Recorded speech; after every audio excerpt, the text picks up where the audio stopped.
الشيطان الرجيم بسم الله الرحمن الرحيم إن ربكم الله الذي خلق السماوات والأرض في 6 أيام ثم استوى على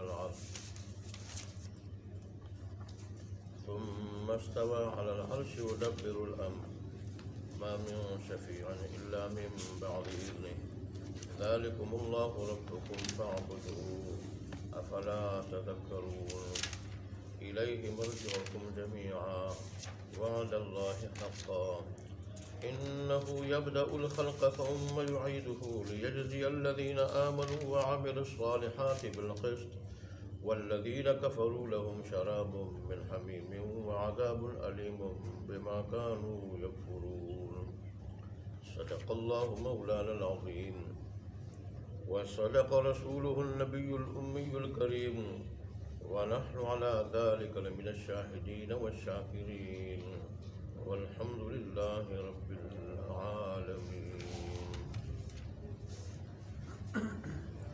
ان آیات کی تلاوت تو اس دن ہو چکی تھی، برکت کے لیے میں نے پھر تلاوت کی. آج ان کا ترجمہ اور تشریح آپ حضرات کی خدمت میں پیش کرنا ہے.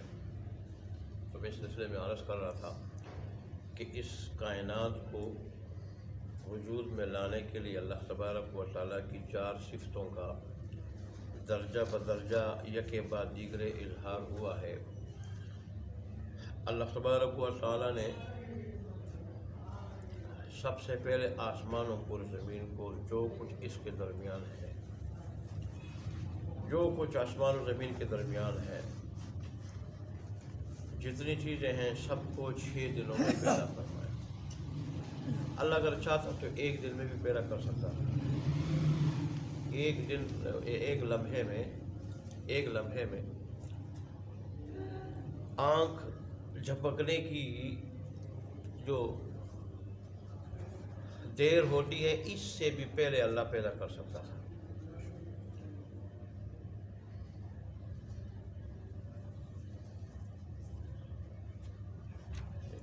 جتنی دیر میں آنکھ جھپک جائے اس سے بھی پہلے پیدا کر سکتا تھا. میں یہ کہنا چاہتا تھا، مجھ سے دل نکل گیا. لیکن اللہ تبارک و تعالیٰ نے 6 دنوں میں پیدا فرمایا. اور 6 دنوں سے قرآن سے پتہ چلتا ہے کہ وہ بھی آخرت کے 6 دن مراد ہے، جہاں اللہ تبارک و تعالیٰ کے نزدیک ایک دن 1000 دنیاوی 1000 سال کے بقدر ہے. ایک دن 1000 سال کے بقدر ہے. تو اس طرح اللہ تبارک و تعالیٰ 6000 سالوں میں کے وقفے میں اس کائنات کو بنایا. اللہ تبارک و تعالیٰ نے اپنی قدرت کے مطابق جلدی کیوں نہیں بنایا؟ ایک لمحے میں کیوں نہیں بنایا؟ حضرت انسان کو یہ تعلیم دینے کے لیے کہ جو کام تدریجاً کیا جائے، آہستہ آہستہ کیا جائے، وہ بہتر ہوتا ہے. وہ غلطیوں سے پاک ہوتا ہے، بہتر ہوتا ہے. اور پھر حدیث شریف میں بھی آتا ہے التعودۃ من الرحمن والعجلۃ من الشیطان. کسی کام کو آہستہ آہستہ کرنا یہ اللہ تبارک و تعالی کی صفت ہے، اور جلدی کرنا یہ شیطانی کام ہے. جلدی کرنا یہ شیطانی کام ہے. حالانکہ اللہ تو اس پر بھی قادر ہے کہ کن کہہ دے فیکون ہو جائے. تو آہستہ آہستہ کسی کام کو انجام دینا یہ رحمان کی طرف سے، اور جلدی کرنا یہ شیطانی کام ہے. تو اللہ نے انسان کو تعلیم دینے کے لیے کہ جو بھی کام کرو اس میں جلد بازی سے کام مت لو، آہستہ آہستہ کرو. میں کامل قدرت ہونے کے باوجود، کامل قدرت رکھنے کے باوجود میں نے جو 6 دنوں کے وقفے میں کائنات کو بنایا، تو میں ایک لمحے میں بھی بنا سکتا تھا، اس سے پہلے بنا سکتا تھا. تو میں یہ تعلیم دینے کے لیے کہ آہستہ آہستہ جو کام کیا جائے وہ ٹھیک ہوتا ہے، وہ بہتر ہوتا ہے. تو میں نے جیسے اس دن عرض کی تھی، آج بھی عرض کی کہ اس کائنات کو وجود میں لانے کے لیے اللہ کی 6 صفات کا اظہار ہوا ہے۔ پہلی صفت صفت ابداع ہے، ابداع، جیسے بدیع السماوات والارض، کسی چیز کو نئے سرے سے ایجاد کرنا، بنانا، بغیر آلے کے، بغیر مادے اور مٹیریل کے۔ جیسے اللہ تبارک و تعالیٰ زمین و آسمان کے بارے میں فرمایا اور اس کے درمیان جو کچھ ہے اس کے بارے میں فرمایا بدیع السماوات والارض یا فاطر السماوات والارض۔ اللہ کی ذات وہ ذات ہے جس نے بغیر آلے کے، بغیر مادے کے، بغیر مادے کے، بغیر آلے کے پہلی مرتبہ آسمان اور زمین اور ساری کائنات کو عدم سے وجود میں لایا، عدم سے وجود میں لایا۔ وہ ذات ہے، وہ جب بنانا چاہے کسی چیز کو تو نہ آلے کا محتاج ہے، سانچے کا محتاج ہے، نہ وہ مٹیریل کا محتاج ہے۔ کائنات دیکھیں کتنی عجیب و غریب ہے۔ اول آسمان کو آپ دیکھ لیں کہ اللہ نے اس کی خوبصورتی، پائیداری کے بارے میں چیلنج لیا ہے سورہ ملک میں کہ نظریں اٹھا کے دیکھو اور بار بار دیکھو، تمہیں اس میں کوئی عیب نظر آتا ہے؟ تمہاری نظریں تو تھک جائیں گی، تم تھک جاؤ گے، لیکن تمہیں آسمان میں کوئی عیب نہیں نظر آئے۔ اور واقعی جب مطلع صاف ہو تو اس وقت یوں لگتا ہے جیسے آج اور ابھی آسمان بنایا گیا، ایسی اس کی رنگت، ایسی اس کی چمک، ایسی اس کی خوبصورتی۔ اللہ کے سوا بڑے سے بڑا سائنسدان کیوں نہ ہو، بڑی فیکٹری کیوں نہ ہو، پیاری چیز، پائیدار چیز بنانے والی کیوں نہ ہو، لیکن کچھ عرصے کے بعد وہ چیز کیا ہو جاتی ہے؟ اس خراب ہو جاتی ہے، ظاہری شکل صورت بھی اور اندر سے بھی۔ یہ اللہ تبارک و تعالیٰ نے کہ اس نے پہاڑوں کو بنایا ہے تو جب سے بنایا آج تک اسی طرح ہے، سرسبز و شاداب، کہیں سرخ، کہیں کالی رنگت والے، کہیں سفید رنگت والے، کہیں سرسبز و شاداب۔ زمین کو جیسے بنایا ایسی زمین، کہیں زمین میں کہیں ٹوٹ ٹوٹ کی شکار نہیں ہوئی زمین کہیں سے بھی کہ کہیں سے جو بیٹھ گئی ہو۔ یہ اللہ تبارک و تعالیٰ کی قدرت ہے۔ ایسے ہی ستارے دیکھے جب سے اللہ نے بنائے ہیں، لاکھوں کروڑوں اور اربوں سال ہو چکے ہیں اللہ نے بنائے ہیں، آج تک اسی طرح ہے۔ سورج اور چاند، وقت پہ ان کا آنا، وقت پہ جانا۔ تو اس لیے اللہ تبارک نے فرمایا کہ دیکھو پہلے تو ان چیزوں کو دیکھ لو، اور پھر یہ بھی دیکھو کہ اللہ نے بغیر کسی سانچے کے، نمونہ نہیں تھا پہلے، اس کا نمونہ نہیں تھا کوئی۔ آج کل بڑے سے بڑا سائنسدان جب تک ماڈل نہ ہو کوئی چیز نہیں بنا سکتا، اس کے لیے پہلے ماڈل ہوتا ہے۔ بغیر ماڈل کے، بغیر نمونے کے، بغیر آلے کے، بغیر سانچے کے، بغیر مٹیریل کے میں نے آسمان بنائے تو کیسے خوبصورت بنائے، اس کے اندر چاند اور سورج، ستارے، سیارے، پھر زمین بنائی، کیسے خوبصورت بنائی، زمین کے اندر نہریں جاری کی، اور میں نے اس کے اندر خزانے رکھے، کانیں رکھیں۔ تو سب سے پہلے اللہ تبارک و تعالیٰ کی صفت ابداع، کسی چیز کو بغیر آلے کے، بغیر مادے کے پہلی مرتبہ عدم سے وجود میں لانا، یہ صفت استعمال ہوئی ہے، صفت ابداع۔ اور اسی طرح اس کے بعد پھر دوسری صفت جو اللہ تبارک و تعالیٰ کی استعمال ہوئی وہ صفت خلق ہے، صفت خلق، تخلیق، وہ صفت استعمال ہوئی ہے۔ تخلیق کسے کو کہا جاتا ہے؟ کہ ایک چیز کو کسی دوسری چیز کے ذریعے بنائے، ایک چیز کو بنانے میں کسی دوسری چیز کو استعمال کیا جائے۔ جیسے اللہ نے انسان کو بنایا تو اس کے بنانے میں مٹی کو استعمال فرمایا، یہ ہے تخلیق۔ اور ظاہر ہے جب یہ کائنات وجود میں آ گئی تو پھر کائنات کو چلانے کے لیے اللہ تبارک و تعالیٰ کی جو صفت ظاہر ہوئی اس کو کہا جاتا ہے تدبیر، تدبیر، انتظام کرنا۔ چیزوں کے اندر توازن قائم رکھنا، کسی کو بڑھانا، کسی کو گھٹانا، کسی کو ترقی دینا، کسی کو تنزلی کا شکار کرنا، کسی کو زندگی دینا، کسی کو موت سے دوچار کرنا، یہ ہے صفت تدبیر۔ اللہ تبارک و تعالیٰ کے انتظام سے ہماری ضروریات پوری کرنا، ہماری حاجات پوری کرنا، اس نظام کو چلانا، تو اس کے لیے اللہ تبارک و تعالیٰ کی صفت تدبیر جو ہے نا وہ کام ہے۔ اور اللہ دوسری جگہ ارشاد فرماتا ہے یدبر الامر من السماء الی الارض، آسمان سے لے کے زمین تک جتنے بھی کام ہو رہے ہیں، جتنے بھی سب کے سب کاموں کا انتظام اللہ خود کر رہا ہے۔ اس میں اللہ کا کوئی معاون نہیں، کوئی مشیر نہیں، کوئی وزیر نہیں۔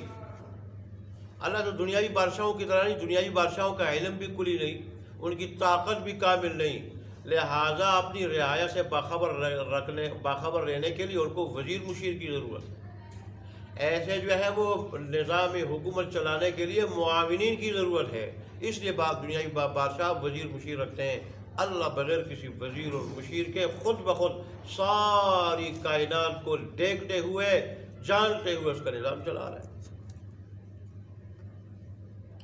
اور اس کے بعد پھر اللہ تبارک و تعالی نے اپنی تیسری چھوٹی صفت کا اظہار فرمایا، جس کو کہتے ہیں صفت تجلی۔ صفت تجلی کیا ہے؟ اللہ تبارک و تعالیٰ کی تجلی اعظم وہ سب سے پہلے عرش عظیم پہ پڑتی ہے تو اس سے وہ رنگین ہو جاتا ہے، اور پھر اس کی وجہ سے پھر پوری کائنات پہ پڑتی ہے، پوری کائنات پہ پڑتی ہے، تو اس کی وجہ سے پوری کائنات اللہ تبارک و تعالیٰ کے رحم و کرم سے چل رہا ہے۔ اس عرش عظیم کے نیچے ایک انسان اعظم ہے، نوع انسانی کا امام۔ جہاں کائنات پہ تجلی پڑتی ہے تو اس سے اس نوع انسانی کا جو امام انسان ہے، حقیقی ماڈل انسان، اس پہ اور اس کے قلب پہ، دل پہ وہ تجلی پڑتی ہے۔ جب اس پہ پڑتی ہے تو اس کی وجہ سے انسانوں کی جتنی روحیں ہیں روحوں پہ پڑتی ہے، اور روحوں کے اندر پھر مختلف مراکز ہے، ان مراکز تک جب اللہ تبارک و تعالیٰ کی تجلی کا اثرات جو ہے پہنچتے ہیں تو اس سے پھر ہر انسان کے قلب تک پہنچتے ہیں، قلب تک۔ اور اس طرح اللہ تبارک و تعالیٰ اپنی وحدانیت اور ربوبیت کا بیج ہر انسان کے قلب کے ذریعے ہر انسان میں بوتا ہے، تاکہ انسان صرف بہیمیت، چوپایا پن کی طرف مائل ہو کر دنیا میں کھانے پینے کو مقصود زندگی نہ سمجھ لے، بلکہ بہیمیت پر ملکیت، فرشتہ صفت ہونا، اللہ کی نافرمانی نہ کرنا، اللہ کی عبادت کرنا، اللہ کی عبادت میں رہنا، اور ریاضت مجاہدے میں رہنا، اللہ کے ذکر میں مشغول ہونا، اس میں رہے، اور اپنے وجود سمیت کسی اللہ کی دی ہوئی نعمت کو اللہ کی مرضی اور حکم کے خلاف استعمال نہ کرے۔ جب قوت ملکیت، فرشتہ صفت ہونا، فرشتوں کی صفت کیا ہے؟ فرشتوں کی صفت کہ وہ اللہ کی نافرمانی نہیں کرتے اور اللہ کی عبادت کرتے، تسبیح کرتے ہیں۔ تب تو جب اللہ اس کو بنانے لگا تھا، فرشتوں نے کہا تھا ہم کافی ہیں، ہم آپ کی خلافت کے لیے کافی ہیں۔ انسان کو بنا رہے ہو تو ممکن ہے یہ بھی جنات کی طرح کل پھر خون بہائے، دنگا فساد کرے۔ اللہ نے کہا فرمایا میں جو جانتا ہوں تم نہیں جانتے۔ تو اللہ چاہتا ہے کہ یہ انسان بھی فرشتوں کی طرح نہ میری نافرمانی کرے اور نہ میری عبادت سے، ذکر و اذکار سے غافل رہے، تو اس کی ملکیت کو، بہیمیت، چوپایا پن جو ہے اس پہ غالب کرنے کے لیے اللہ کی وہ تجلی کا عکس اس کے قلب پہ پڑتا ہے۔ انسان جب، ابھی تو اس کو اتنا پتہ نہیں چلتا اس تجلی کا، انسان جب مرتا ہے تو اس کا ذہن، ہر قوت بڑی تیز ہو جاتی ہے، اس وقت پھر اس کو اللہ تبارک و تعالیٰ کی اس تجلی کا پتہ چلے گا جو سب سے پہلے عرش عظیم پہ پڑتی ہے، اس سے وہ رنگین ہو جاتا ہے۔ پھر اس کے نیچے نوع انسانی کا امام جو حقیقی انسان ہے اس کے قلب پہ پڑتی ہے، اور اس کے واسطے سے پھر سارے انسانوں کی روحوں میں وہ پڑتی ہے، اور پھر روحوں کے واسطے سے اور روحوں کے مختلف مراکز کے واسطے سے انسانوں کے قلب پہ پڑتی ہے۔ اس تجلی کا پتہ انسان کو موت کے وقت چلے گا۔ لہذا موت کے وقت جو ایمان سے محروم ہوگا اس کو بڑا افسوس ہوگا، وہ تو بڑا بدبخت ہوگا۔ ایسے ہی مومن ہوتے ہوئے جو اللہ تبارک و تعالیٰ کا باغی ہوگا، نافرمان ہوگا، اس کو بھی بڑا افسوس ہوگا کہ میں نے اللہ تبارک و تعالیٰ کی بغاوت کی بجائے اللہ کی اطاعت کیوں نہیں کی۔ یہ تو جب آنکھ بند ہوگی تو پھر کافروں کو تو بہت بڑا افسوس ہوگا، لیکن نافرمان باقی مسلمانوں کو بھی افسوس ہوگا اللہ کی بغاوت کا، اللہ اور اس کے رسول کی اطاعت نہ کرنے کا۔ آج ہم دنیا میں زندہ ہیں، اللہ دے رہے ہیں، ہم کھا رہے ہیں، پی رہے ہیں، پہن رہے ہیں، تو جو اللہ کہہ رہے کرو وہ ہم کرتے نہیں، جو اللہ کہہ رہے کہ مت کرو وہ ہم کرتے ہیں، اس کی طرف دوڑتے ہیں۔ اللہ اور اس کے رسول کی بغاوت کر کر کے، اللہ کے حکموں کو ذبح کر کے، اللہ کی رسولتوں کا مذاق اڑا کے ہم اللہ کے غضب کو دعوت دے رہے ہیں، لیکن اللہ نے ہمیں ڈھیل دی ہوئی ہے۔ آنکھ بند ہوگی پھر ہمیں بڑا افسوس ہوگا اس کا۔ اللہ ہمیں اپنا مکمل مطیع فرمان بردار بنا دے۔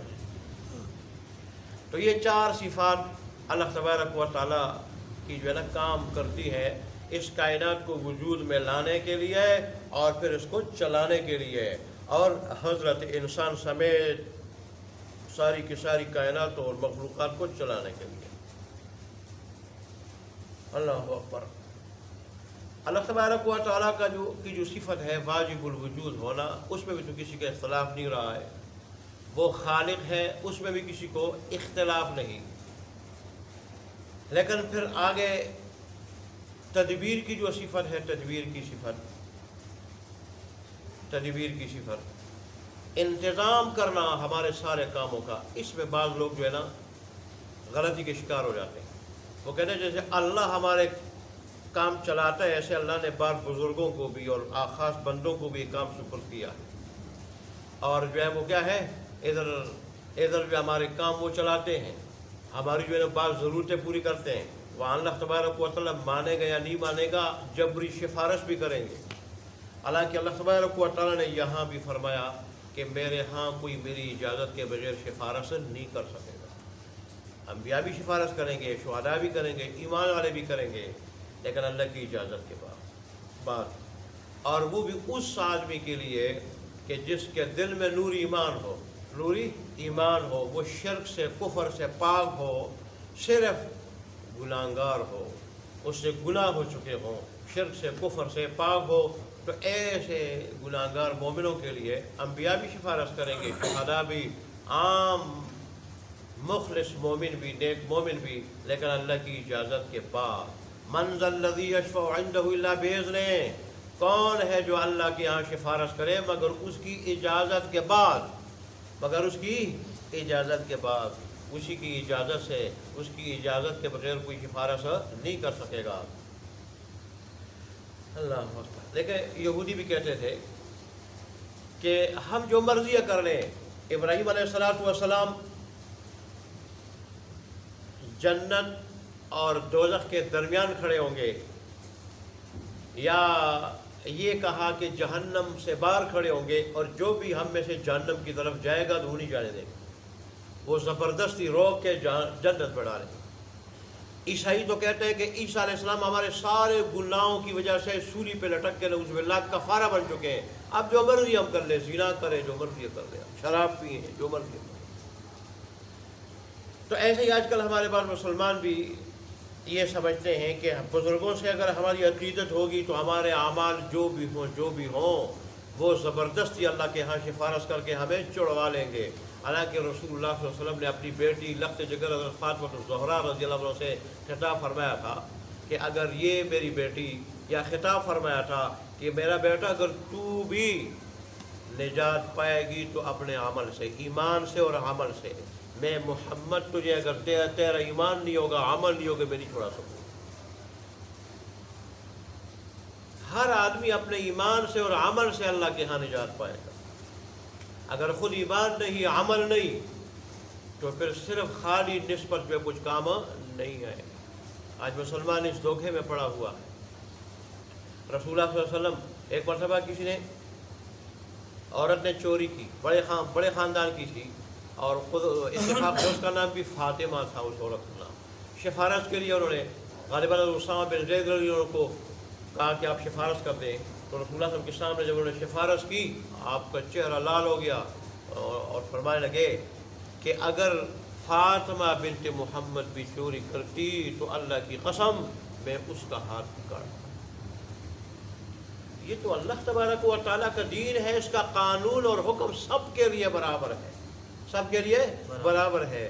یہ یہود سے اور عیسائیوں سے ہم مسلمانوں میں آیا کہ جو بڑے ولی کا بیٹا ہوگا، صاحب زادہ ہوگا، وہ عمل جو مرضی کر لے، بڑے جو ہے نا وہ ولی کا بیٹا ہے تو وہ کیا ہے، وہ بخشا ہے، اور جو اس کے نقش قدم پہ چلے گا اور جو کچھ کہے گا وہ کرے گا تو وہ بھی کیا ہوگا، وہ بھی بخشایا ہوگا، اللہ اس کو بھی نجات دے دے گا۔ یہ دیکھو اللہ نے پھر یہ قانون کس لیے بھیجا، یہ کتاب اللہ نے کس لیے بھیجی، اس کی پابندی پھر کون کرے گا؟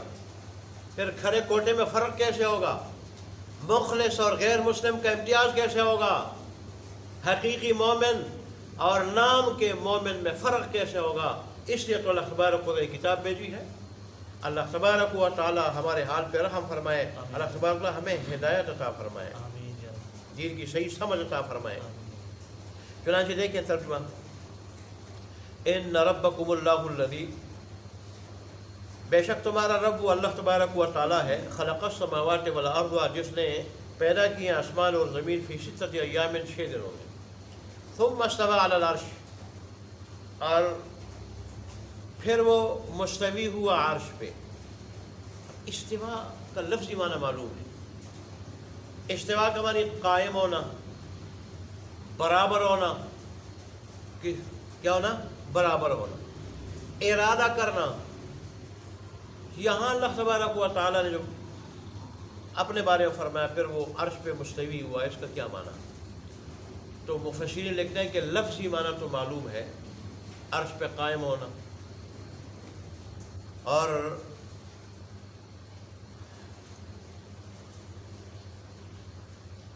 جلوہ افروز ہونا،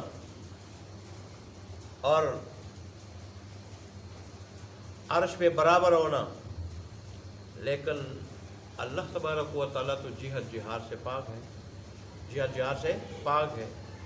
جیسے انسان کسی تخت پہ بیٹھتا ہے، اللہ تو ایسا انسان کی طرح نہیں بیٹھتا، کیونکہ اگر اس طرح ہم مانیں تو پھر تو اللہ تبارک و تعالیٰ کے لیے جہت کا ہونا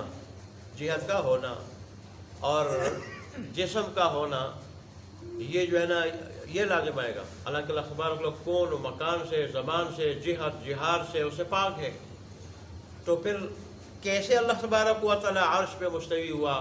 جیسے اس کی شان کے لائق، امام مالک رحمۃ اللہ نے کسی سے پوچھا کہ اللہ فرماتا ہے کہ وہ عرش پہ مستوی ہوا، کیسے ہوا؟ امام مالک نے فرمایا کہ استوا کا لفظی معنی تو معلوم ہے، اس کا معنی قائم ہونا، کسی چیز پہ جلوہ افروز ہونا، لیکن اس کی کیفیت جو ہے نا وہ مجہول ہے، اللہ نے بتائی نہیں ہے، اور اس کے بارے میں سوال کرنا یہ بدعت ہے، اس کے بارے میں سوال کرنا بدعت ہے۔ کیوں؟ اللہ کے حبیب نے سوال نہیں کیا، صحابہ کرام نے سوال نہیں کیا، تابعین وغیرہ نے سوال نہیں کیا صحابہ سے، اور تبع تابعین نے تابعین سے سوال نہیں کیا، تو اس کے بارے میں سوال کرنا کیا ہے؟ بدعت ہے۔ اور پھر وہ کہنے لگے تو مجھے کوئی بدعتی معلوم ہو رہا ہے، جاؤ میری وجہ سے نکل جاؤ، اس آدمی کو اپنی وجہ سے نکال، کہ جو چیز اللہ اور اس کے رسول نے نہیں بتائی۔ ٹھیک ہے، دیکھیں اللہ کا چہرہ ہے، کیسا ہے؟ ہمارے چہرے کی طرح نہیں، ہم نہیں جانتے، ہمارے چہرے کی طرح تو نہیں ہے نا، ہمارے چہرے کی طرح تو نہیں ہے، اس سے تو اللہ تمہارا پاک ہے۔ اللہ کا ہاتھ ہے، کیا ہمارے ہاتھ کی طرح؟ نہیں، اللہ پاک ہے اس سے۔ اللہ کا پاؤں ہے، پنڈلی ہے، اس کا ذکر آتا ہے، کیا ہماری پنڈلی کی طرح؟ ہماری پنڈلی کی طرح نہیں، ہماری پنڈلی کی طرح وہ اللہ کی پنڈلی نہیں، وہ تو سے پاک ہے۔ پھر کیسی اللہ کی پنڈلی ہاتھ؟ جیسے اس کی شان کے لائق ہے۔ بس ہم صرف ان الفاظ کے معنی جانتے ہیں تو ہم کہتے ہیں، اور کیسی ہے یہ چیزیں؟ اللہ کی، جیسے اللہ کی شان کے لائق ہے، جیسے اللہ کی شان کے لائق ہے، ہمارا اس پہ ایمان ہے۔ کیفیت اللہ نے نہیں بتائی وہ کیسی ہے، ہمیں بھی اس کی پوچھنے کی ضرورت نہیں، قریت کرنے کی ضرورت نہیں۔ جن چیزوں کا حقیقی معنی معلوم نہ ہو ایسی آیات کو متشابہات کہا جاتا ہے، اور جن کا حقیقی معنی معلوم ہو تو ان کو محکم آیات کہا جاتا ہے۔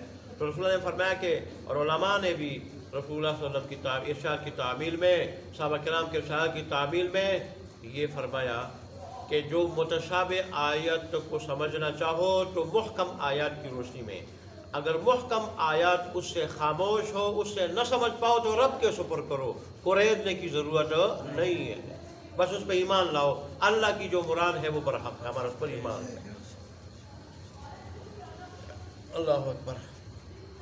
یدبر الامر، تدبیر کرتا ہے کاموں کی، انتظام کرتا ہے، سارے کے سارے کاموں کا انتظام کرتا ہے۔ کون کرتا ہے؟ اللہ تبارک و تعالی۔ خواہ جتنے ہمارے کام ہو، جو حاجات ہو، ضروریات ہو، ما من شفیع الا من بعد اذن، کوئی سفارشی نہیں ہے مگر اس کی اجازت کے بعد۔ قیامت کے دن اللہ کی اجازت کے پیسے پہ بغیر کوئی سفارش نہیں کر سکے گا۔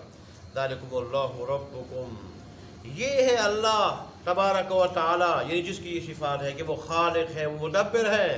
ربکم، تمہارا رب ہے، تمہیں پالنے والا ہے، تمہیں رفتہ رفتہ کمال تک پہنچانے والا ہے۔ فاعبدوا، پس اسی کی عبادت کرو، اس کے علاوہ عبادت، اس کے سوا عبادت کو کوئی لائق نہیں ہے، کوئی معبود نہیں ہے۔ افلا تذکرون، بس تم نصیحت کیوں نہیں حاصل کرتے؟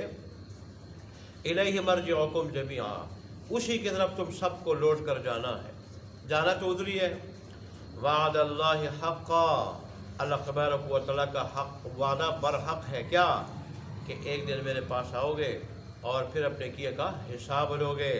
انہ یبدأ الخلق ثم یعیدہ، یہ اللہ نے کافروں کے سوال کا جواب دیا ہے کہ ہم جب مٹی میں رل مل جائیں گے، اللہ میں کیسے پھر دوبارہ اکٹھا کرے گا۔ اللہ نے فرمایا کسی چیز کو پہلی مرتبہ جب اس کا مادہ نہ ہو، نمونہ نہ ہو، بنانا مشکل ہوتا ہے۔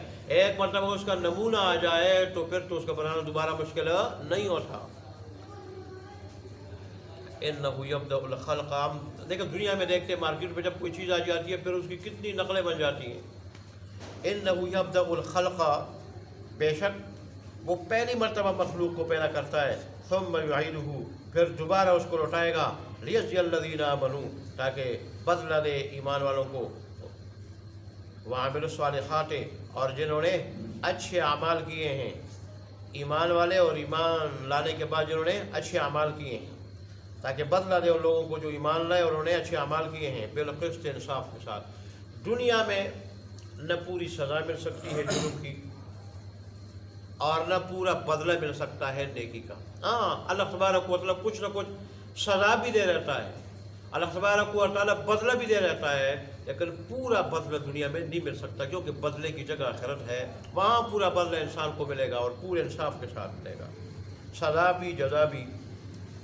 والذین کفروا، اور وہ لوگ جنہوں نے کفر کیا، اللہ کی آیات کا، قرآن کا، پیغمبر اسلام کا انکار کر دیا، لہم شراب من حمیم، ان کے لیے پینا ہوگا، ان کے لیے پینا ہوگا، من حمیم، کھولتے ہوئے پانی سے، کھولتے ہوئے پانی سے، وعذاب علیم بما کانوا یکفرون، اور دردناک عذاب ہوگا اس وجہ سے کہ وہ کفر کرتے تھے دنیا میں، اللہ کی آیات کا انکار کرتے تھے۔ اللہ عمل کی توفیق عطا فرمائے۔